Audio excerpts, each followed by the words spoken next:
কি বস্তু বনালে আহে?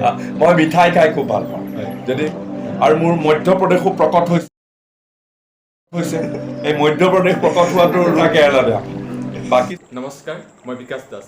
আপুনি মোক চাই আছে, শুনি আছে অসমীয়া কথাৰ ব্যস্ততা অনুষ্ঠানটোত। আজি মোৰ লগত উপস্থিত আছে অসমৰ এগৰাকী জ্যেষ্ঠ ৰাজনীতিবিদ তথা কংগ্ৰেছৰ নগাঁও জিলাৰ সাংসদ প্ৰদ্যুৎ বৰদলৈ। প্ৰদ্যুৎ বৰদলৈ ডাঙৰীয়া, আপোনাক আমাৰ অনুষ্ঠানলৈ স্বাগতম জনাইছোঁ। ছাৰ, প্ৰথমে আপোনাক সুধিব ওলাইছোঁ, যিহেতু এইটো ক'ভিডৰ সময়ত সকলোৱে জানে ইমান এটা বেয়া দিন, এই সময়ত আপুনি ঘৰত থকাৰ অৱস্থাত কেনেদৰে সময়বিলাক কটাইছে? নহয়, যেতিয়া তোমাৰ কাৰ্ফিউ আছিলে, যেতিয়া লকডাউন আছিল, তেতিয়া তুমি ঘৰতেই থাকিব লাগিব। ঘৰত থাকিলে মই চিনেমা চাই খুব ভাল পাওঁ। গতিকে যেতিয়া ওলাব নোৱাৰি আৰু তেতিয়া অইন কাম নাথাকে, কেতিয়াবা মই পঢ়া শুনা কৰোঁ আৰু কেতিয়াবা মই কি কৰে নেটফ্লিক্স, প্ৰাইম ভিডিঅ', তাৰপিছতে হটষ্টাৰ এইবিলাকত ছাবস্ক্ৰিপশ্যন কৰি লৈছোঁ। কেতিয়াবা এনেকুৱা হৈছে, এতিয়া নহয়, প্ৰথম চোৱা যেতিয়া বন্ধ আছিলে লকডাউন কলৈকো ওলাব নোৱাৰা, মই দিনে 3-4খনকৈ চিনেমা চাইছোঁ। আপুনি কৰোণাৰ সময়ত ঘটাই থাকে যিটো ঘটনা আপোনাৰ মনত থাকিব নে? কৰোণাৰ কথা ওলালে আপোনাৰ পটককৈ মনত পৰা এনেকুৱা এটা কিবা ঘটনা আছে নেকি আপোনাৰ লগত ঘটা? বহুত ঘটনা আছে, কিন্তু সেইবিলাক খুব সুখদায়ক নহয়। মোৰ এইবাৰেই, আগৰবাৰটো বাদেই দিয়া, এইবাৰ যেতিয়া কৰোণা হ'ল দিল্লীত, তোমালোকে জানা মে' মাহত, তেতিয়া মই অসমতে আছিলোঁ, নগাঁৱতে আছিলোঁ। মই ইয়াত ক'ভিড চেণ্টাৰ এটা কৰিলোঁ। সেই সময়ত দিল্লীত, বম্বেত এইবিলাকত কি হয়, হস্পিটেলৰ বিচনা পাবলৈ নাই, অক্সিজেন চিলিণ্ডাৰ নাই, মানুহ চটফটাই মৰিছে। মোৰ এজন অগ্ৰজ, মই দিল্লী ইউনিভাৰ্চিটিত পঢ়িছিলোঁ, তেওঁ ক'ভিড হ'ল, হস্পিটেলত তেওঁ বিচনা পোৱা নাই।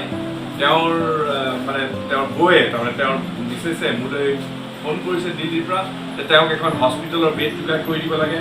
মই চাৰিওফালৰ পৰা কাক ফোন কৰা নাই, মই প্ৰাইম মিনিষ্টাৰ অফিচত ফোন কৰিছোঁ, মই আমাৰ লোকসভাৰ অধ্যক্ষৰ অফিচলৈ ফোন কৰিছোঁ, মই এইমছৰ ডিৰেক্টৰ অফিচলৈ ফোন কৰিছোঁ। মই তেওঁক এখন বিচনা যোগাৰ কৰি দিব নোৱাৰিলোঁ। আৰু আটাইতকৈ দুখৰ কথা, তেওঁ ঘৰতে আছে, তেওঁৰ অক্সিজেনৰ লেভেলটো এনেকুৱা কমি গ'ল যে তেওঁ চটফটাই তেওঁ ঢুকালে।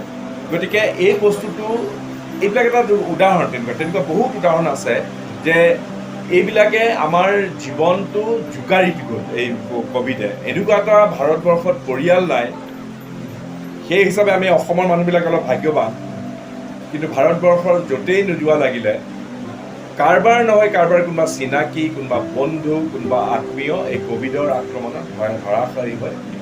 যিহেতু ছাৰ এটা আমি চিৰিয়াছ প্ৰশ্ন কৰোঁ যে অসম আৰু মিজোৰামৰ সীমান্তৰ যিটো হৈ আছে, তাত 6জনকৈ আমাৰ অসমৰ আৰক্ষী 7জন মৰিলে। 7জনৰ আপুনি এই বিষয়ে কি ক'ব, মানে কি? মই গৈছিলোঁ, মই আমাৰ দলৰ পৰা মোক নিৰ্দেশ দিলে, আমাৰ পাৰ্লিয়ামেণ্ট ছেশ্যন চলি আছিলে, তাৰ মাজতে মই আজি 3 দিন হৈছে মই সেই সীমান্তলৈ গ'লোঁ, লাইলাপুৰ বুলি জেগাডোখৰলৈ। তাত দেখি মই বিচুৰ্তি খালোঁ যে অসমৰ পৰা যিসকল গৈছিলে তেওঁলোকক ওপৰৰ পৰা, পাহাৰৰ পৰা এনেকৈ হেৰি কৰি পেলাই LMG লাইট মেচিন গানেৰে এনেকৈ গুলিয়াইছে। স্বাভাৱিকতে কোনো প্ৰস্তুত নাছিলে তাৰমানে। আৰু সেইটো এটা যুদ্ধকালীন আটাইতকৈ দুখৰ কথা যে আমাৰ ভাৰতবৰ্ষৰ ভিতৰতে সীমান্তত চীনাৰ লগত যুদ্ধ কৰিছোঁ, পাকিস্তানৰ লগত যুদ্ধ কৰিছোঁ, এইটো বেলেগ কথা। আজি ভাৰতবৰ্ষৰ নিজৰ মাজতে আজি আমি দুখন ৰাজ্যৰ মাজত গুলি চলিছে, ইয়াতকৈ আৰু দুখৰ কথা কি হ'ব? ছাৰ, এইটোৰ কিবা ৰাজনৈতিক ষড়যন্ত্ৰ থাকিব পাৰে নেকি? মইতো ভাবিছোঁ, কাৰণ মিজোৰামৰ চৰকাৰক যেতিয়া মই সুধিছিলোঁ, তেওঁলোকে কৈছে যে এই গুলীওৱা কথাটো মিজোৰাম পুলিচে কৰা নাই। যদি মিজোৰাম পুলিচে কৰা নাই, তেওঁলোকে বাংকাৰ সাজি পেলাই লাইট মেচিন গান দি যিবিলাক হত্যা কৰিছে, কোনে কৰিছে? কিবা থাৰ্ড পাৰ্টি আছে? হয়তো এনেকুৱাও হ'ব পাৰে যে আমি নৰ্থ ইষ্টৰ আমি 7 ভনী বুলি কওঁ, আমি একেলগে ইউনাইটেড হৈ পেলাই আমি একেলগে মিলি পেলাই আমি উত্তৰ পূৰ্বাঞ্চলৰ স্বাৰ্থৰ কথা কওঁ। এনেকুৱাও হ'ব পাৰে যে কোনোবা চেণ্ট্ৰেল এজেঞ্চিয়ে হয়তো আমাৰ মাজত ভাগ কৰিবৰ কাৰণে এনেকৈ বিভাজনৰ ৰাজনীতি এতিয়া চলি আছে, চবতে চলিছে। হয় হিন্দু মুছলমান, নহয় অসমীয়া বাঙালী, নহয় আমাৰ উত্তৰ পূৰ্বাঞ্চলৰ আমাৰ ৰাজ্যবিলাকৰ মাজত ইখনৰ মাজত সিখনৰ মাজৰ যিটো অৰিয়া হৈছে, এইবিলাক হ'লে আমি দুৰ্বল হৈ যাওঁ। তেনেকুৱা হ'ব পাৰে। কাৰোবাৰ হয়তো খুব ক্ষুদ্ৰ ৰাজনৈতিক স্বাৰ্থ তেওঁলোকে চৰিতাৰ্থ কৰিবৰ কাৰণে তেওঁলোকে হয়তো এনেকুৱা ধৰণৰ ষড়যন্ত্ৰত লিপ্ত হ'ব পাৰে। যিহেতু আপোনালোকৰ নতুন সভাপতি নিৰ্বাচিত হ'ল, আপুনি কি ক'ব? নতুন সভাপতিৰ পৰা কি আশা কৰে আপুনি? নতুন সভাপতিজন মোৰ তেওঁ অনুজ মোতকৈ সৰু, তেওঁ মোতকৈ কেইবছৰমান সৰু, আৰু মই জানো যে তেওঁ খুব এজন উপযুক্ত ব্যক্তি। তেওঁ অসমৰ ইউথ কংগ্ৰেছৰ প্ৰেছিডেণ্টো আছিলে। গতিকে তেওঁৰ নেতৃত্বত আমি চবেই ঐক্যবদ্ধ হৈ কংগ্ৰেছ দলটো শক্তিশালী কৰিব বিচাৰিছোঁ।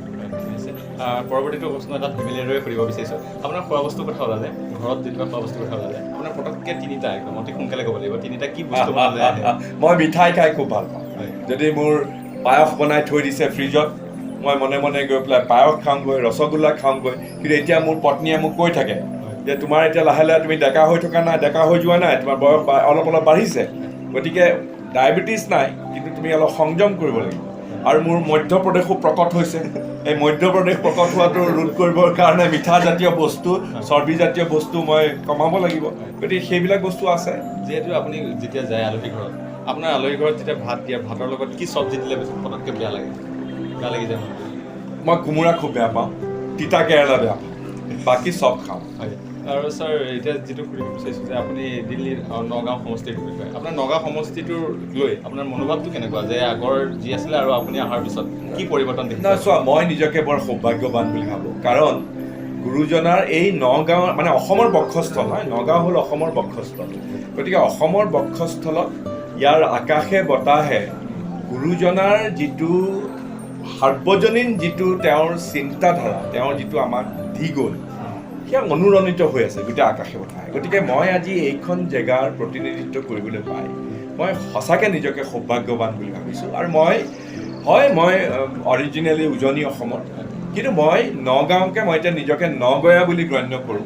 ইয়াতে মাটি টুকুৰা কিনিছোঁ, ইয়াতে মই ঘৰ সাজিছোঁ, আৰু মই নগাঁৱৰ আকাশে বতাহে এজন নগঞা হৈ ইয়াৰ স্বাৰ্থ ৰক্ষা কৰিবৰ কাৰণে মই নিজকে বিলীন কৰিব বিচাৰিছোঁ। যিহেতু আপুনি প্ৰতিটো সময়তে এজন ৰাজনীতিবিদেই হওক বা সকলোৰে লগতে যিবিলাক চেলিব্ৰিটি বুলি কৈছোঁ, আৰু তেখেতলোকৰ লগত সমালোচনা, ট্ৰল, তেনেকুৱা জাতীয় বস্তুবিলাক হৈ থাকে অসমত বিশেষকৈ দেখিবলৈ পোৱা যায় বেছিকৈ।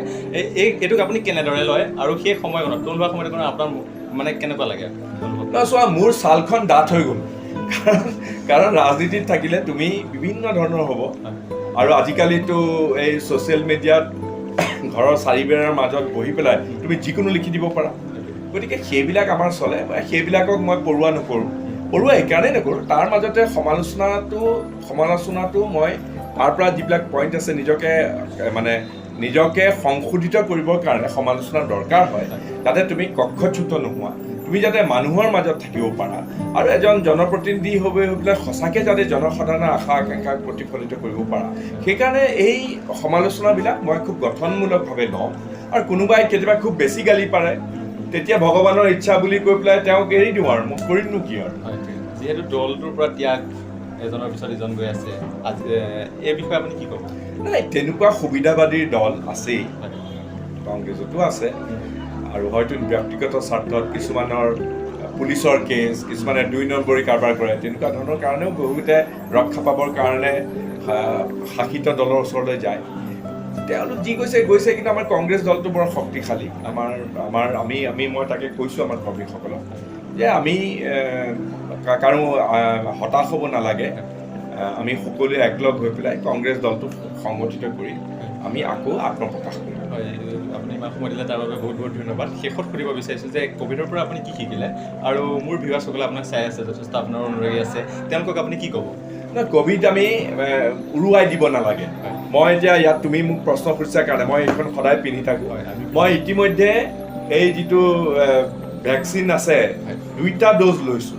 মোৰ ইমিউনিটি এতিয়া ভাল বুলি কৈছে ডাক্তৰে, কিন্তু তথাপিও মই সদায় এনেকুৱা চেনিটাইজাৰ এইটো আৰু সাৱধানতা অৱলম্বন কৰোঁ।